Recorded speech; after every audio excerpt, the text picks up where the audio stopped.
My name is Johlize McNeil, and this is my second project for Principles of Cloud Computing, and I'll be going over AWS Elastic Container Service. So first I'm going to do an overview of Docker containers. Then I'm going to do an overview of the AWS Elastic Container Service, talk about the two launch models, the Fargate launch type and the EC2 launch type, talk about task definitions, the ECS cost model, and then go through a short demo of AWS ECS Fargate. So, Docker containers are a package that contains your code, dependencies, and runtime environment, as well as the system, tools, libraries, and settings required to run them. Basically, they contain your application and everything that is necessary to run it. The advantage of using Docker containers is that your application should be able to run exactly the same way in any setup with no further customization required. You can run Docker containers on any VMs or AWS instances or other machines with any OS installed, such as Linux or any kind of lightweight Linux OS such as Atomic. Docker also has support for Mac and Windows as well. And the only thing you need installed is Docker. So AWS ECS is Amazon's Elastic Container Service, and it's a simplified way of deploying Docker containers in AWS. It gives you the ability to run, scale, and secure your Docker containers, and it takes care of the installation and operation of container deployments. You can manage a cluster. It can manage your cluster scaling of your container deployments, and it allows you to scale up or down based on your application requirements. It integrates with other AWS services, such as EC2 instances, Elastic Load Balancers, AWS EBS, VPCs, and IAM roles.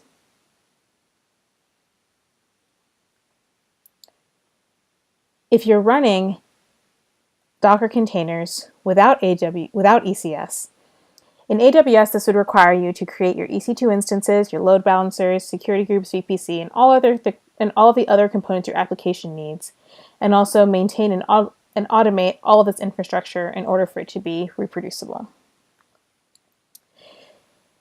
ECS has two launch models. One is the EC2 launch type model, and the other is the Fargate launch type model.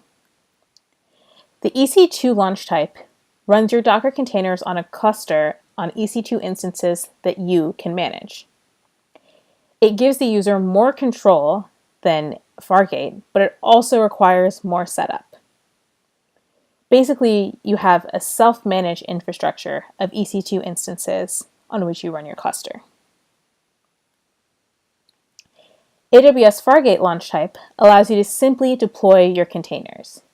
It's no longer necessary to create a cluster of EC2 instances, which gives you an AWS managed infrastructure.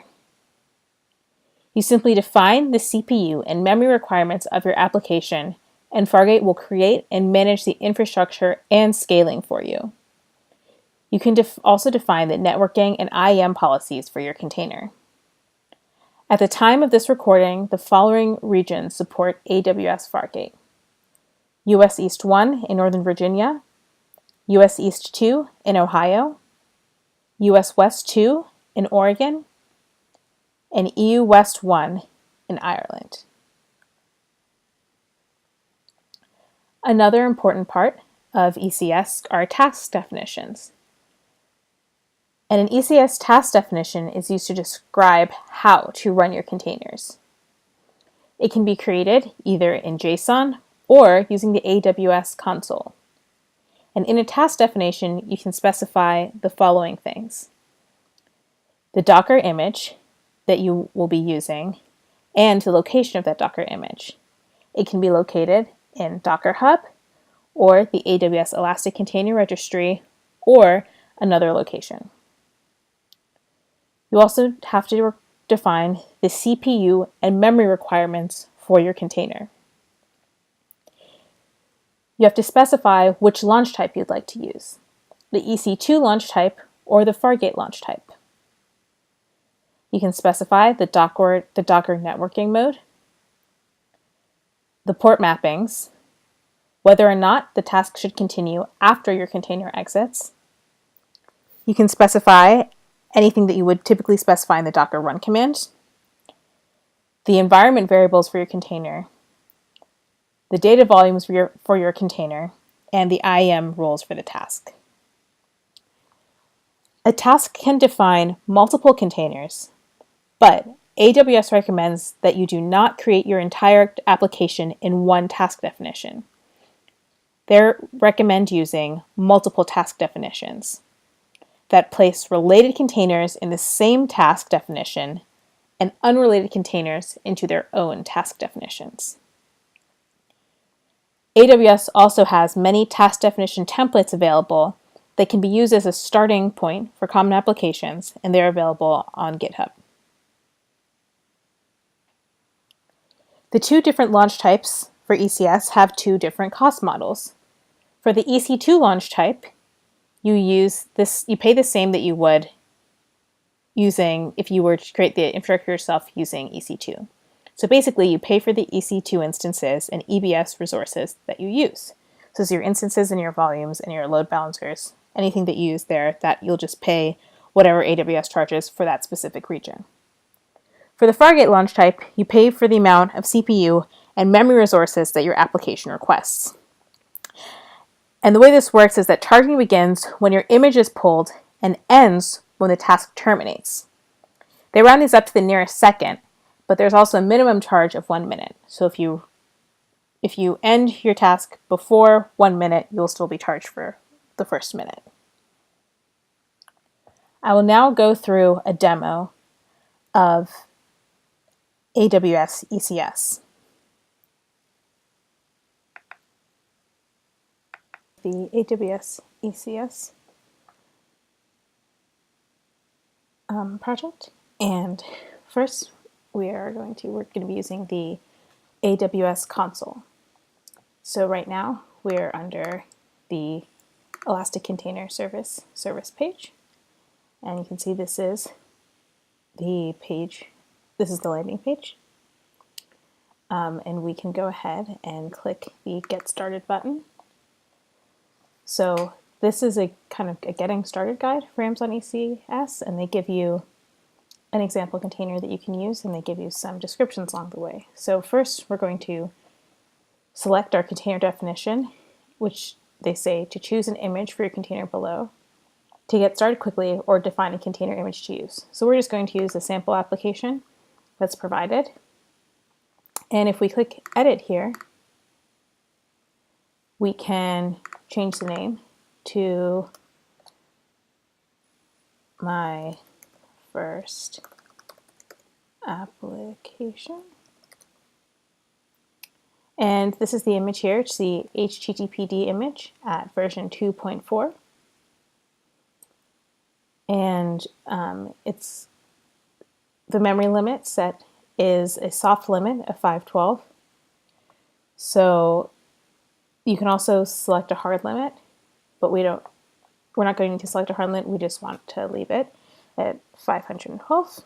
And then we can also select a port mapping, and we want to select port 80 because this is a web application, and we'll need to access it in the browser.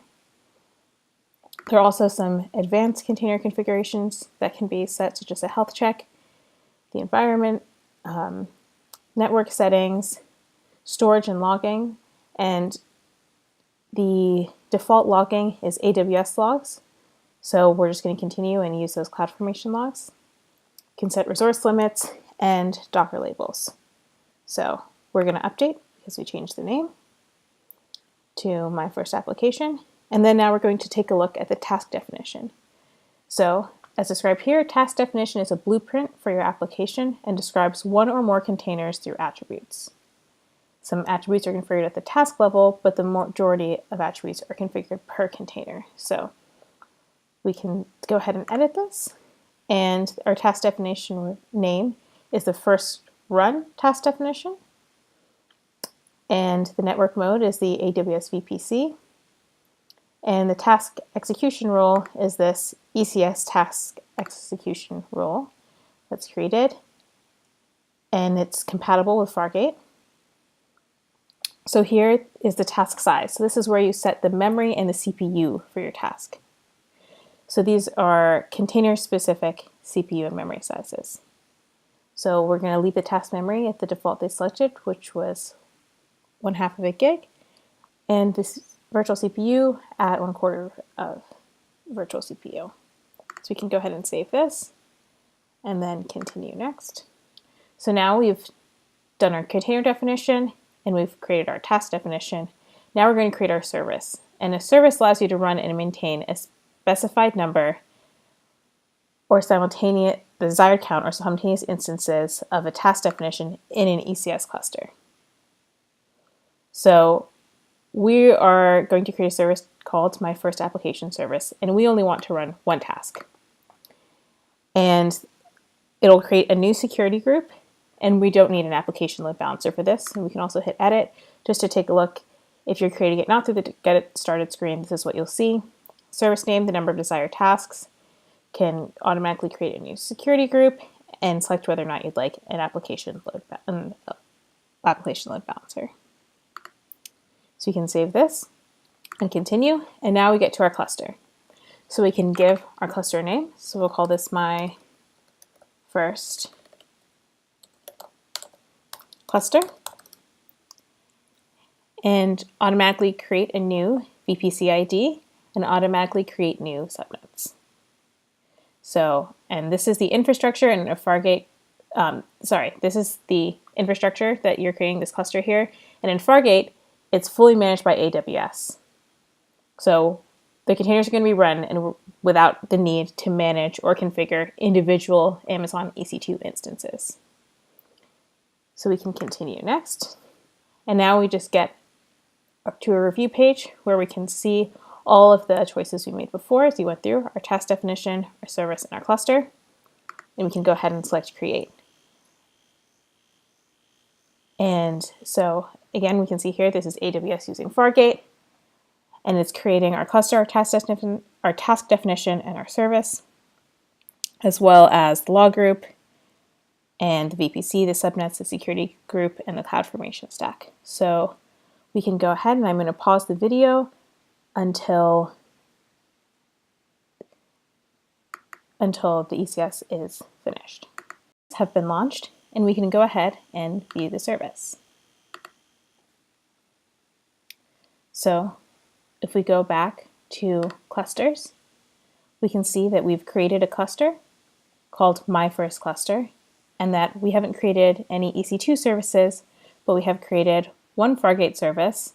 There are no more running tasks, and there are no running tasks, and there is one pending task. So we can go to My First Cluster, and this is the detailed view of the resources on our cluster. So this is our service, My First Application Service, and then our task definition here. We can take a look at our tasks. So this is our first run task definition, and it is running.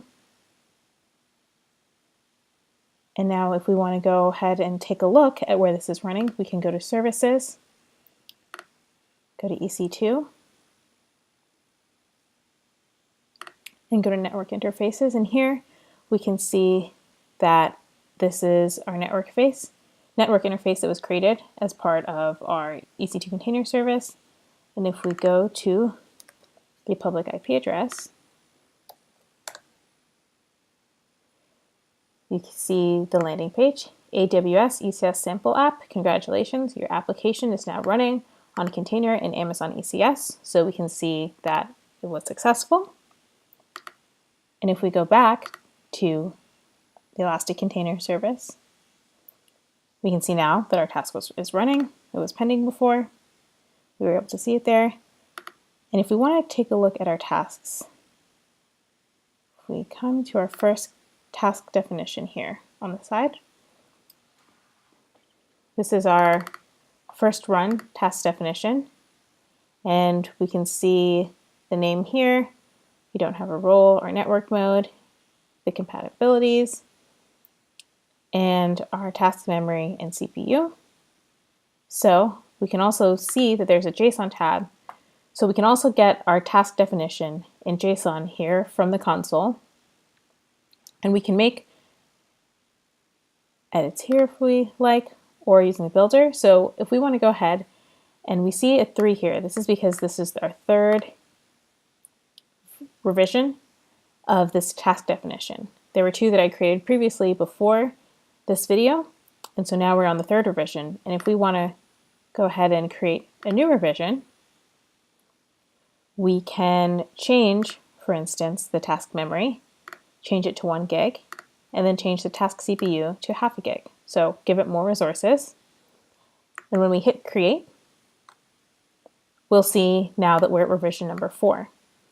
And if we just take one look back at our create new revision screen, there also is the option to configure via JSON, where rather than using the AWS console options, you can actually go through and configure the options yourself in JSON. So we're not going to make any changes this time.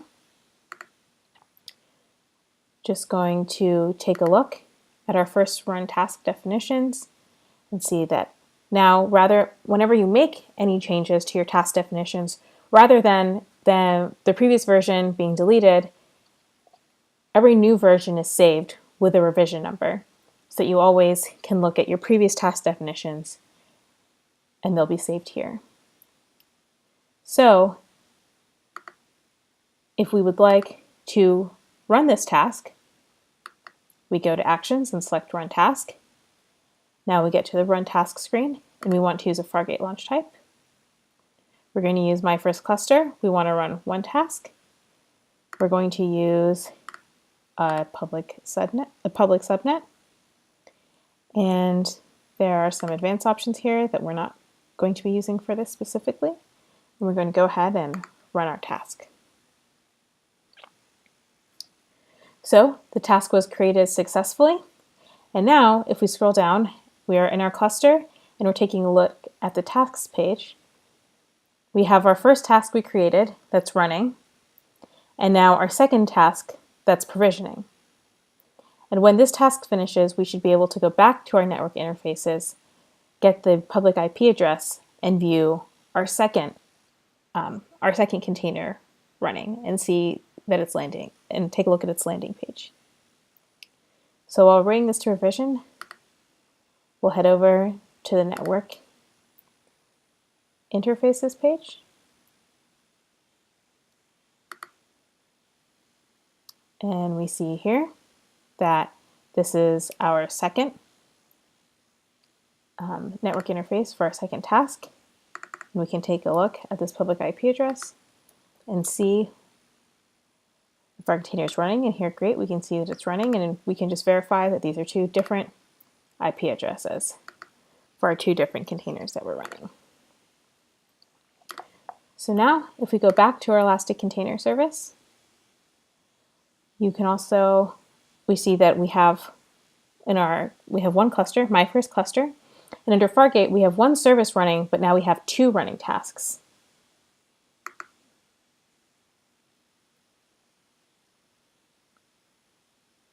And here we also have our services. And this is our first application service with our VPC, our subnets, and our security group. And at this point, since this is just a demo, we want to go ahead and delete everything. So if you go into the cluster, they have a delete cluster option where you can select to delete the cluster. And it'll delete all your ECS tasks and services and the VPC it created and all the subnets it created. So you can see it's very easy to remove this. There isn't the need to go through and delete things individually. It's all taken care of for you here.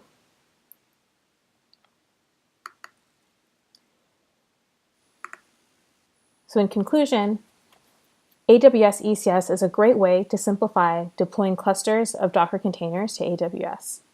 It really simplifies the process. There's a lot of management that it does and handles for you, and it really makes automation simpler, because instead of having to automate creating your EC2 instances and your load balancers, all of that you just need to automate using ECS and your tasks, and you can keep track of your task definitions there and be able to run your containers much more simply. There's a lot more to ECS than what I went over in this video, and a lot of that can be learned on the AWS ECS console. There are also a lot of really good videos that I used as resources that AWS puts out that talks about the different parts of ECS service.